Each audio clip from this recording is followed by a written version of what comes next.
नीतीश और तेजस्वी के बीच में डिस्टेंस बढ़ने लगा है और ये डिस्टेंस सिर्फ नीतीश तेजस्वी के बीच नहीं, जदयू के भीतर भी बढ़ने लगा है। वहीं हमने लगातार आज खबरों में आपको बताया कि राष्ट्रीय जनता दल के भीतर भी नीतीश कुमार के व्यवहार से विद्रोह हो रहा है। लेकिन बात इतना ही नहीं है। आज सुबह सवेरे में हम आपको कई ऐसी बातें बताने जा रहे हैं जिसको लेकर के आने वाले बिहार की राजनीति में बड़ा बड़ा विद्रोह और बड़ा बड़ा विस्फोट होने वाला है। सुबह सवेरे में आपका एक बार फिर से बहुत बहुत स्वागत करते हैं। और जैसा कि आपको हम लगातार बता रहे हैं कि सुबह सवेरे में बिहार की राजनीति का वो पहलू हम आपको सामने रखते हैं जो आप तक पहुंचते जरूर हैं, लेकिन उसके असर कुछ दिन के बाद होने वाले हैं। लगातार असर दिख रहा है। हम लगातार कई दिनों से आपको ये बताने की कोशिश कर रहे हैं कि किस तरह से बिहार की राजनीति में नीतीश कुमार और तेजस्वी यादव के बीच में तलवारें खिंच गई हैं। जो नेता लगातार नीतीश कुमार के नीतियों को लेकर के हमला कर रहे हैं, ये कोई पहला अवसर नहीं है। इससे पहले भी आपने देखा होगा कि किस तरह से एनडीए में रहते हुए नीतीश कुमार के नीतियों को लेकर के हमला होता था। अब इस बात को प्रमाणित भी नीतीश कुमार ने कर दिया जब वो समाधान यात्रा के पहले दिन थे और अधिकारियों से बातचीत कर रहे थे, तो मीडिया की सुर्खियों में यह बात आ गई थी, मीडिया के कैमरों में कैद हो गया था कि वो अपने अधिकारियों को यह समझा रहे थे कि केंद्रीय योजना पर ध्यान नहीं देना है, जो राज्य की योजनाएं हैं उसे प्रचारित प्रसारित और आगे बढ़ाना है, क्योंकि ब्राउनी पॉइंट जो है वो नहीं ले सकें केंद्र की सरकार और भारतीय जनता पार्टी। इसके बाद अब नई जो बात शुरू हो गई है उसमें हमने आपको ये बताया कि किस तरह से लगातार जो लोग गुस्से में हैं राष्ट्रीय जनता दल में वो बाहर आ रहे हैं। वहीं नीतीश कुमार और तेजस्वी यादव के बीच में डिस्टेंस बढ़ने लगा है और ये डिस्टेंस समाधान यात्रा में साफ नजर आ रहा है। कई नेताओं ने, यहां तक कि जगदानंद सिंह ने भी ये बात कही है कि अगर समाधान यात्रा हो रहा है तो किस तरह का समाधान हो रहा है। जो स्वास्थ्य के मंत्री हैं वो समाधान यात्रा में नहीं हैं, यदा कदा उन्हें समाधान यात्रा में शामिल किया जाता है।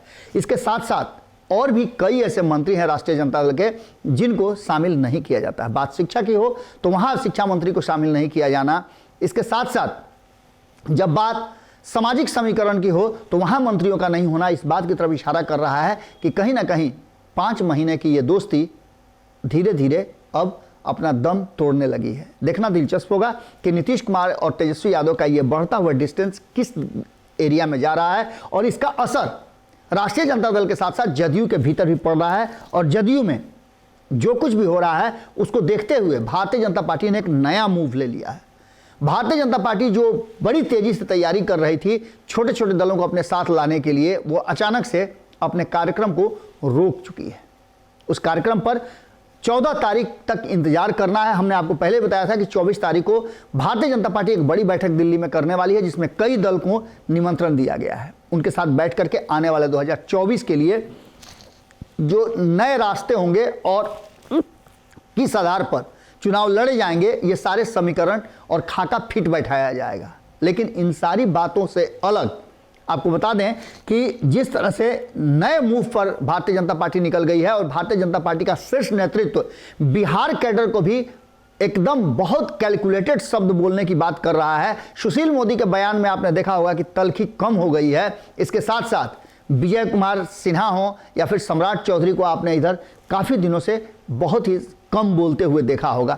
इसका सीधा मतलब है कि नए मूव की तरफ है और भारतीय जनता पार्टी को ऐसा लगने लगा है कि बिहार में एक बड़ा राजनीतिक सुनामी आने वाला है जिसका इंतजाम और सुनामी से त्रस्त लोगों को भारतीय जनता पार्टी ही सहारा दे सकती है। ऐसी स्थिति में आपको बता दें कि एक और बहुत ही महत्वपूर्ण बात है कि ललन सिंह और कुशवाहा नदी के 2 पार्ट की तरह नजर आ रहे हैं। जहां एक तरफ ललन सिंह बहुत सॉफ्ट हो गए हैं, उनको हमला भारतीय जनता पार्टी पर करना था, लेकिन वहां से वो अपना जो पूरा बोरिया बिस्तर है वो शिफ्ट करके चुपचाप साइड हो गए हैं और बहुत कैलकुलेटेड बात कहते हैं।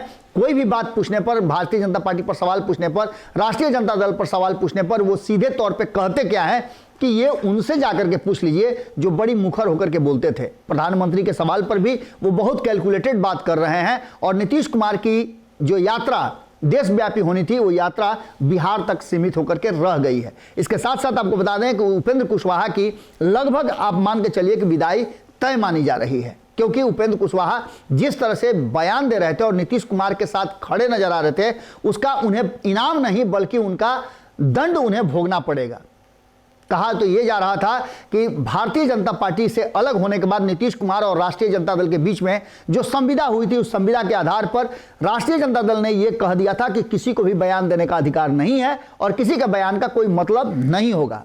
वहीं जनता दल यूनाइटेड के भीतर भी बहुत कैलकुलेटेड बयान दिए जा रहे थे, प्रवक्ता चुप थे, लेकिन उपेंद्र कुशवाहा लगातार जिस तरह से राष्ट्रीय जनता दल की तरफ से हमला किया जा रहा था उसका वो प्रतिकार कर रहे थे। उन्होंने यहां तक कि नीतीश कुमार के साथ अपने डीएनए को भी बता दिया कि एक है। इसके बाद भी उपेंद्र कुशवाहा पर दिए गए बयान और जिस तरह से एक निजी चैनल के साथ बातचीत में उपेंद्र कुशवाहा ने अपना दुख व्यक्त किया है, अपनी पीड़ा दिखाई है, वो साफ बता रहा है कि उपेंद्र कुशवाहा का अब जनता दल यूनाइटेड में दिन पूरे हो गए हैं। क्या होगा ये तो आने वाला वक्त बताएगा, लेकिन एक बात आप मान के चलिए कि उपेंद्र कुशवाहा 14 तारीख को जब दही चूड़ा का भोज आयोजित करेंगे, उस दही चूड़ा के भोज में किसी भी जदयू के नेता को टीका नहीं लगने वाला है, बल्कि टीका तेजस्वी यादव को लगने वाला है। और यह भी देखना दिलचस्प होगा कि नीतीश कुमार तेजस्वी यादव के 14 तारीख के दही चूड़ा भोज में जाते हैं या फिर उपेंद्र कुशवाहा के। यह भी बड़ा दिलचस्प होगा कि कितने नेता, शीर्षस्थ नेता जो हैं वो उपेंद्र कुशवाहा के दही चूड़ा भोज में जाते हैं और कितने नेता तेजस्वी यादव के यहाँ जाते हैं। यह एक बिहार के राजनीतिक ट्विस्ट का एक बड़ा आईना होगा जिसकी सुगबुगाहट पहले से नजर आने लगी है। और कहीं ना कहीं उपेंद्र कुशवाहा और ललन सिंह की लालसा जो है वो धरी की धरी रह जाएगी, ऐसा लगता है। इसके साथ साथ नए साल में नया बवाल होना शुरू हो चुका है।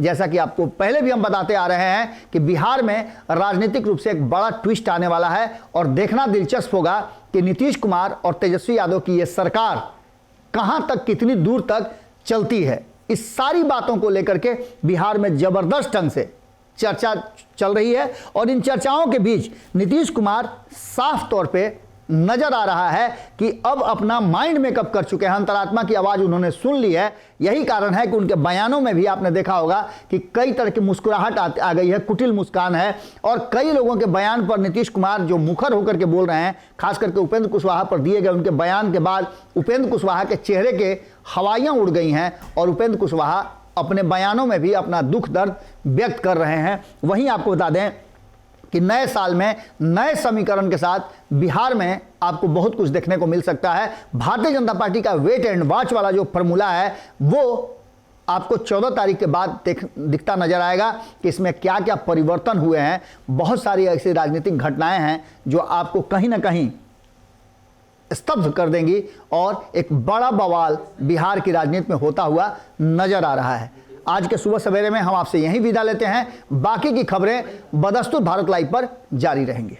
अगर ये वीडियो पसंद आई और वह बिहार के राजनीति और बिहारियत से सरोकार रखेनी तो सब्सक्राइब बटन दबा के चैनल के सब्सक्राइब कर ली। ओजे एगो घंटी बा, ओकरा बटन दबा देला से कुल सटीक और मारक खबर रुआ मुफ्त में मिल जाई। अगर रुआ पत्रकारिता के हमनी के नया प्रयोग में सहयोग कर चाहतानी तो ज्वाइन बटन दबा दी। पेटीएम नंबर नोट कर ली 9386816700। धन्यवाद।